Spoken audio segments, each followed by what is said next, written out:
My fellow Africans, when you say you are celebrating freedom, are you celebrating that you are no longer stuck in cotton fields with your backs being slashed, the blood out of your veins? Or clearly you are just not aware that you are still caged? Physically not, but mentally you are. Africa Day it was. A day of liberation and freedom. I saw your statuses, your posts with long captions of how proud you are to be African. Believe me, I am too. I saw the dances, I saw how you lifted the flags of freedom up high. I heard the chants, I heard the songs, and trust me, I wanted to join along, clap along, sing along, and dance along. But I couldn't. Which freedom are you celebrating exactly? I mean the street corners which are to be graced by laughter, handshakes, and songs of unity are now resembles of war.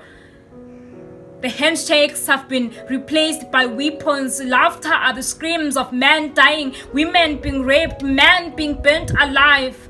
And the songs are now hymns of death and mourning. Just take a look. Look at how your sons are fighting each other. Your land has been turned to a blood sport. Black against black, a brother against a brother. Just tell me, how can an African be called a foreigner in Africa? Black child, you might have been freed from physical slavery, but your mind is still caged. Can't you see that it is no longer the 19th century? They don't need chains to slave you, but to twist your mind and make you believe that you're not good enough. Yes, I said you are still caged. Your minds have been conditioned to believe that you're not good enough, that you can never achieve much. That is why every time you see a black man succeed, the first thing that comes to your head is illegal business, fraud, and witchcraft. You just don't believe that a black man can achieve as much.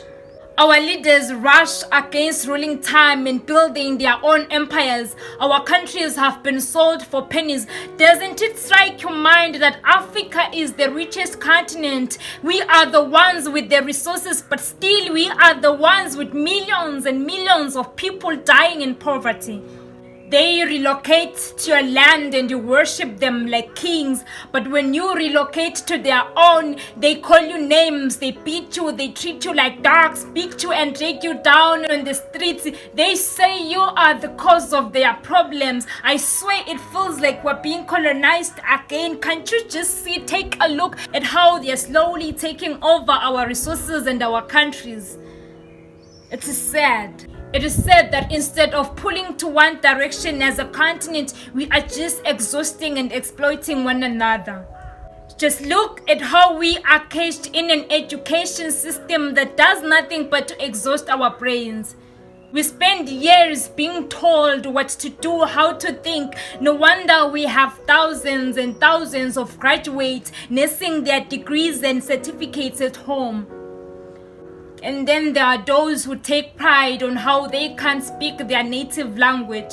English has been made the measure of intellect, a language that is not even our own. Our forefathers used herbs, they were healthy and they lived long. But now we call that witchcraft. Well, I think witchcraft is how your heart pauses beating every time you see your fellow black man succeed.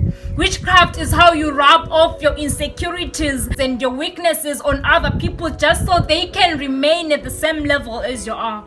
Witchcraft is how you tarnish your brother's idea and ambitions by just saying wenana.